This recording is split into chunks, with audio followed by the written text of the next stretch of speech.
So, no more surprises. That's what we want. Bring us it. the picks and bans as we get them. Relegation is week number 2 of European Console League. And one more time, this is a 5-week excursion. So, they ban away the Odin again this time round, Raindrop. I still don't feel it. If we go for the same sort of picks and bans here, I'm not sure why the Odin ban's so focal here. Odin is very good in the early stages of the game, granted. Later on in the game, all he is a walking ring. Yep. Like that, in the grand scheme of things, he's a walking ring that can tank damage. Yeah, I mean, the Gun Gear's Mind is going to offer a little bit of control, It but can, but for the most not part, really. you normally see him in the support role, if anything else. Now and again in the solo lane, but his matchups in solo are very dependent. You ban him early means that you're expecting them to draft it early, I guess, or you want to draft actual sustain early instead. Well, as we said, this is week number 2. RainDropChopChop and TMNT for Lyfe might actually know some of the players' mentalities as far as their picks are concerned. There's that first pick, Sylvanus. Well, I feel it should have been game 1. I agree. They set themselves up for this in game 1, but they wanted Freya instead, worried about TMNT taking it. That's what they're going to do now. But I still think this is a better choice of Raindrop to realize that situation. They could have, instead of banning Odin, why not ban Freya if you're so worried?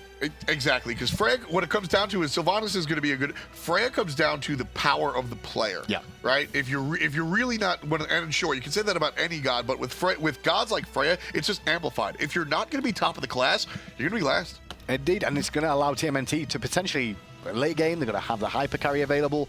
A lot of the response from Awilix here, we saw this earlier on from the other team when they took Sylvanus. They banned the Awilix, worried about it. The combo of Sylvanus and Awilix together, very, very strong. I mean, Awilix can certainly do it by herself. I want to see what this third pick is going to be, because I want to see if they're going to set up the game for Awilix, mid, or if Awilix is going to set up the game for Ra. Certainly going to be the choice. And that's the big key there, is making sure the setup works out well. You've got Sylvanus all into potential Gravity Surge, into the Searing Pain, or you've got a Feather Step which roots and keeps them in place to allow Ra just to get the damage through. Well, I actually really liked Farleez on the Ra. I liked his attempt at the steal, didn't work out, but just having that mindset. Farleez played very well that game. He got a lot of focus onto him, but he didn't die until the later stages of the game. That he showed that even though they were investing a lot into Ra, him surviving worked out well. Terra again. You have to take some sustain. That's the key here. Sure. Got to take some. If Sylvanus and Ra are taken against you, what if you got options? You got Guan and Terra. That's it. But we know the Console League loves Chang'e. North American Console League loves Chang'e. But it depends on what you've got in your squad. Like Chang'e in the early game, she can be a little bit more damaging than a lot of people expect her to be. But a level 1 through 3 is where she kind of struggles a little bit in terms of wave clear early on. Especially with the Ra, like we said, the Poseidon was the pick to answer the wave clear. You're going to want to see heavy pressure in that mid lane. I wonder if we're going to see another Isis ban, or if it will be the Poseidon ban. Well, with the Ra picked up by Raindrop, I like TMNT just focusing on Hunters predominantly here. Sol Jingwei, big on the meta as well. Could potentially see a Chronos come out from Raindrop here. I think that's not a bad call overall to deal with against Freya. Just have that magical to respond to it, the little bit of late hyper carry. Or do the other option, go with the Anher, go for the early game aggression. Yeah, I think I'd rather see the on her. I wasn't really with you on the Chronos. I think there's a couple of issues there, especially because Awilix as your heavy damage dealer physical, thinking that you're going to have a tanky solo later, that might be an issue late game. But then again, we see a lot of that where it's double magical, where something like Awilix, like Humbats, is in the jungle to kind of like deal with it for the most part. And you can have the Erlang Shen and solo too. Yeah, Erlang's certainly going to bring the damage. Poseidon one more time. I know a lot. Poseidon is one of these picks. There you go. Poseidon is one of these picks that a lot of mid laners just really want to play Poseidon. He's generally always playable, but not top of the class. Agreed, for the most part. But the big thing with the Poseidon here is I'm surprised Raindrop let that go through. They banned Isis over it. 50-meter Fly had a fantastic game on that Poseidon there. The Krakens were always on point. They always cause problems overall. And that just means that they're going to have to deal with it again against a squad that Raindrop have drafted here that relies on not being crippled to get in and out of fights. Here's one of the problems. Now, the cripple is an interesting point, but the Isis ultimate does what the Kraken does. If we see how TMNT sieged, the effect of the Isis ultimate and the Kraken will be pretty similar in that regard. So that's why I think you see the Isis ban and they opt to pick up the Poseidon for the second time. We'll get to game number 2. This is the best of 3 series. RainDropChopChop down 1-0. Raindrop have such a good level 1 fight here with an Erlang Shen, with Sylvanus as well, Chronos damage coming out in Awilix.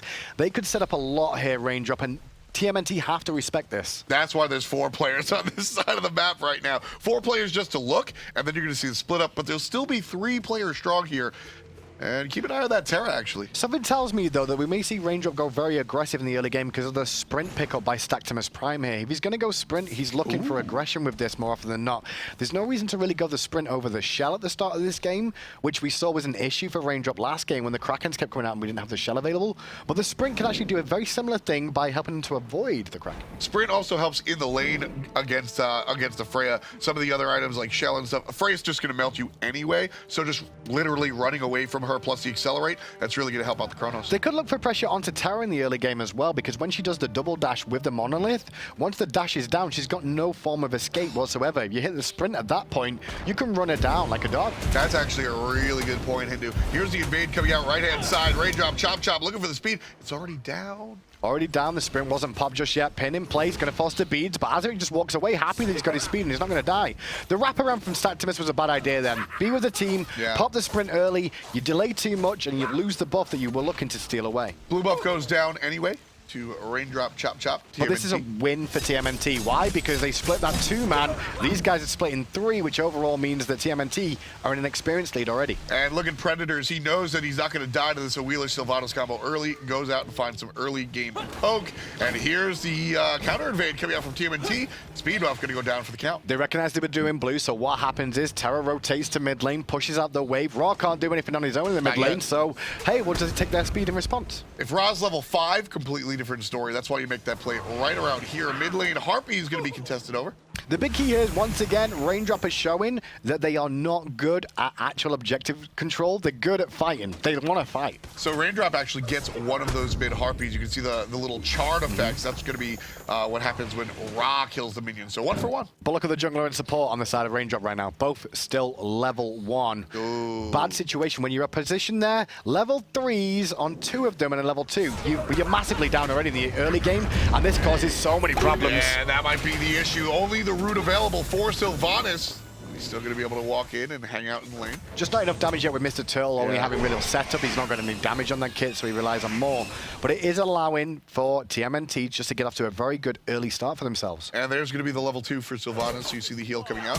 Erlang Shen having the upper hand here against the Guan. That's pretty much to be expected, at least for some of these early levels. Just a really big lane bully this character is. Yeah, until Guan Yu starts to get a few more conviction levels in, but he needs to be maxing Tello Assault for the wave clear a little bit earlier on. So it is a matchup that Erlang Shen's going to win in the early game, that's for 100% for sure. However, when it comes to team fights, TMNT have double sustain, the Guan will come into play. And I think the Guan Yu actually has a higher impact in the team fights by default. Definitely. You sort of have to be ahead to really make that impact on Erlang Shen, whereas Guan's going to come in and just heal.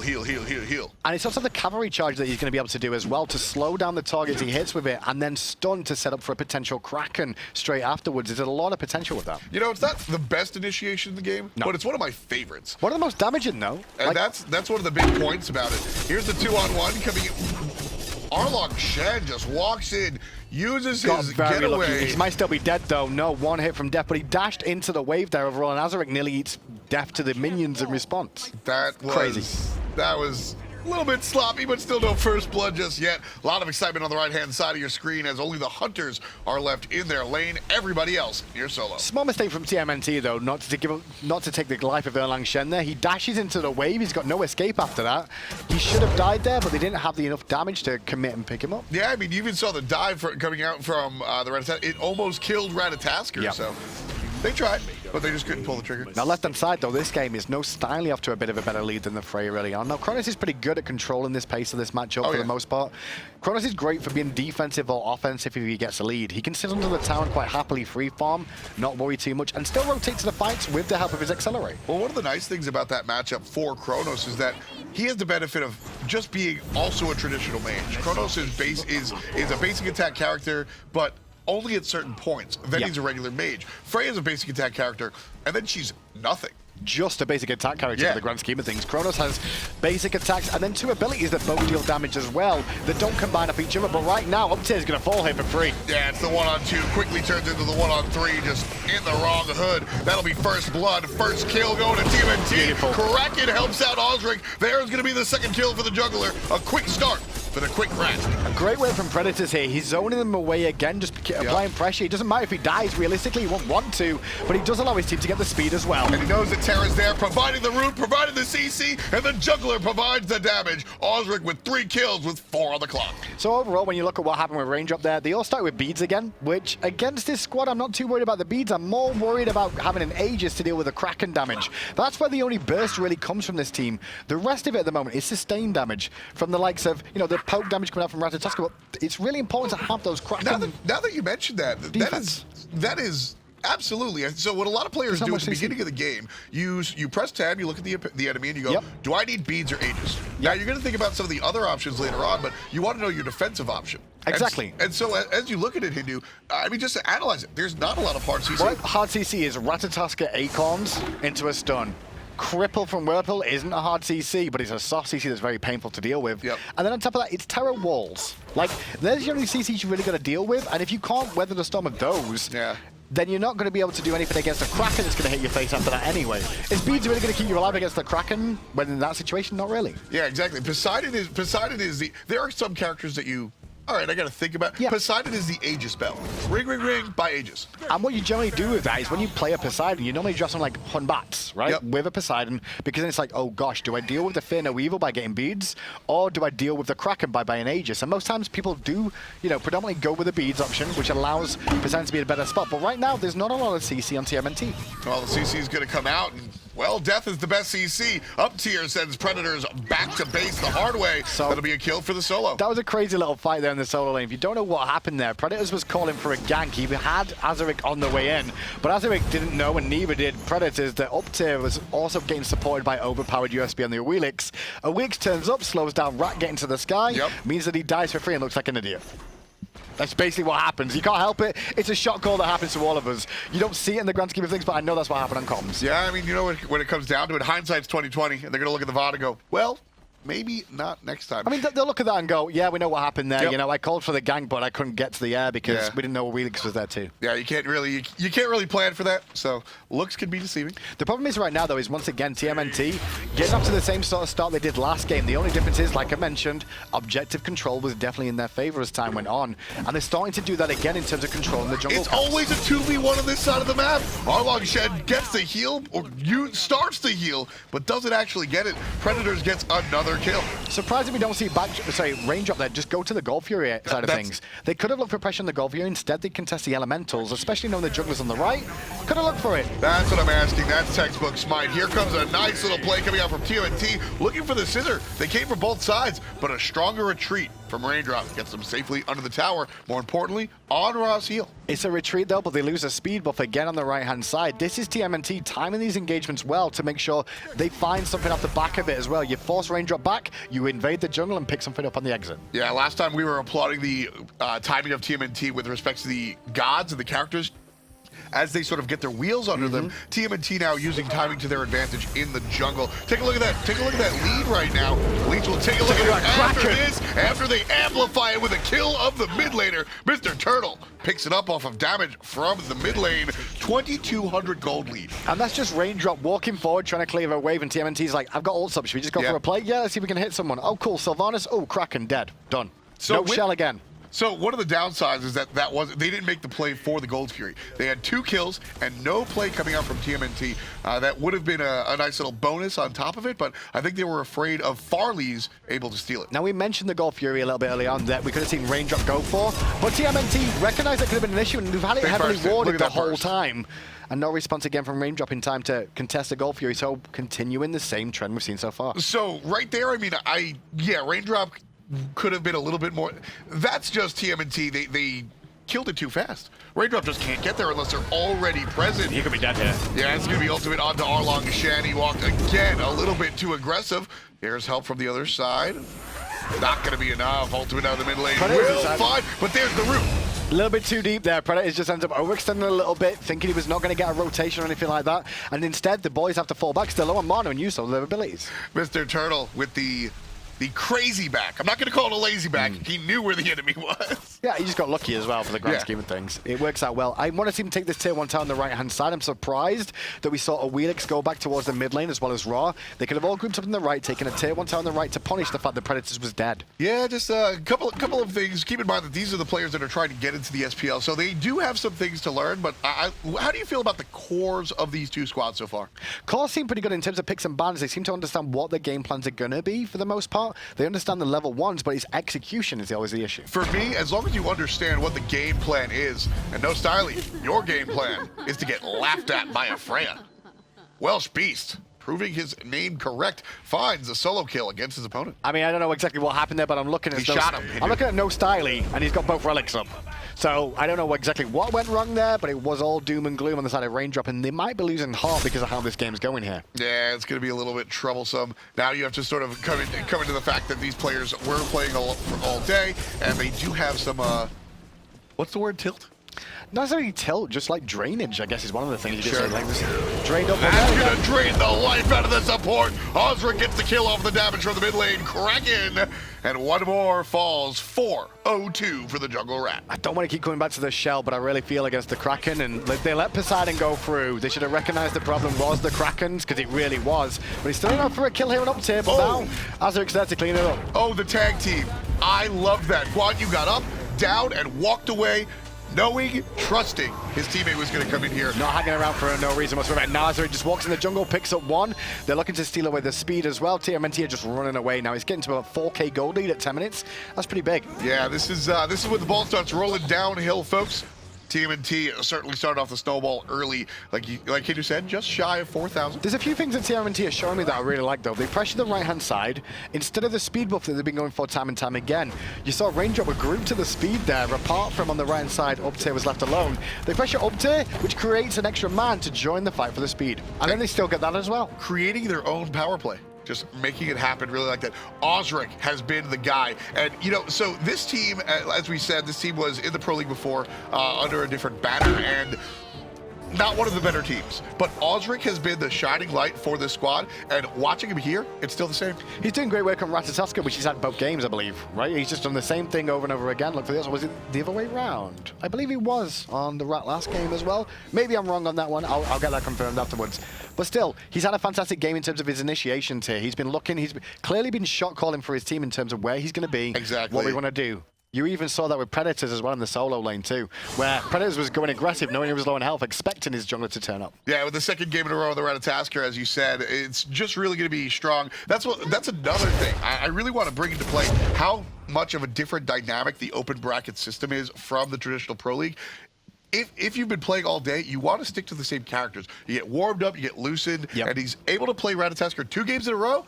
He's going to keep killing it. And in best of threes, you kind of want to work out where your issues are. And one of them is definitely Auzrik's on this Ratatoskr. Like clockwork. Up comes the ultimate, and down goes the enemy team. No kills just yet. That's the first time that combo didn't pay off. But from the backside, it's Guan Yu. Double stun coming out. 1 goes down. 2 goes down. There's trouble for the 3rd. And it's going to be clean and clear. And just look at how tanky TMNT are as they pick up overpowered USB as well in the Awilix. Uptier can't do anything. Meanwhile, left-hand side, you can see Welshbeastq is keeping Styley from even trying to get to this rotation. This turns into a tier 1 tower, and guess what's about to spawn? Oh, it's going to be Gold Fury in just a couple of seconds, and they get tier 2 here. This is going to be the push for tier 2.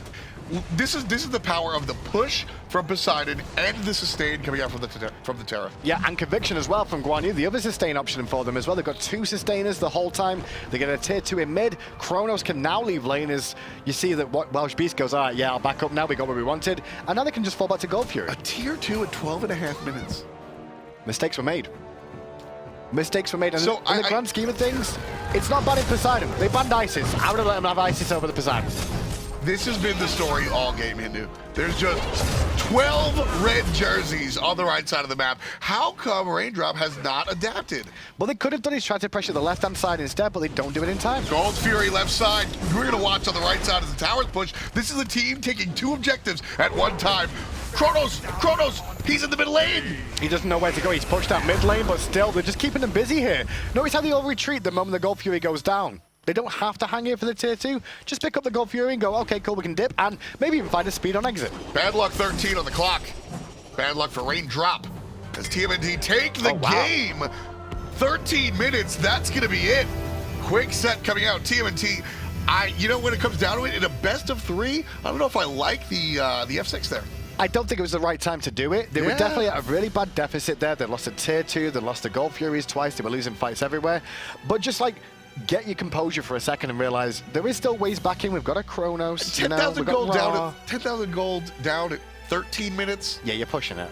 You're pushing it, but this is relegation for the Pro League, not ranked. And Exactly. I think that's the mentality that looking at these younger teams, these fresher teams, that's the mentality that you got to shake. That ranked mindset, that, doom and gloom, as you like to say. Nah, there's got to be sunshine somewhere. I mean, it's the acceptance of 60 points instead of just continuing to try for the 100 overall. That could come back to haunt them in the grand scheme of things if they look back at the end of the season and go, maybe we tried to play that one out and we could have gone a different way, but it was a big deficit, to be fair. I'm going to play Angel's Advocate, because you're the devil. Angel's Advocate? Yeah, you're the devil. I'm always the devil. I'm going to play the other side. I actually think that this, stepping back from it, thinking about the point system, I wasn't really thinking that when I lamented the F6. Just accepting that 60 points might be beneficial because they're not going to get so tilted, and they'll come in next week. We'll take a look at the standings here, how those points match up in our week number 2. And right there, Backstab, they were the winners last week. TMNT, they're the winners this week. And look at that. That's what it is. RainDropChopChop knew the 40 points that they had last week would combine with the 60. And even if they lose this set, all tied up. But if they won that set overall, they'd be top of the shop right now with no one even touching them for the time being, going into the extra weeks. That's the way you got to look at it too. It is over 5 weeks though. We said like, got only 2 weeks in, we've got all these teams at 100 points. We've got another 3 weeks of play. That's going to be crazy. It's a marathon, not a sprint. Don't blow all of your mental fortitude in just one tournament. I think that was the mindset. They don't want to get too mad at each other so that somebody leaves before next week. No, for sure. And what they need to do though is look at the tapes of themselves playing today and realize where the mistakes were in the grand scheme of things. Especially against Poseidon. The big keys for me, you buy a Shell or you buy Aegis. Pick one, not neither. Absolutely. Well, that's going to do it for Europe. Coming up next, North America.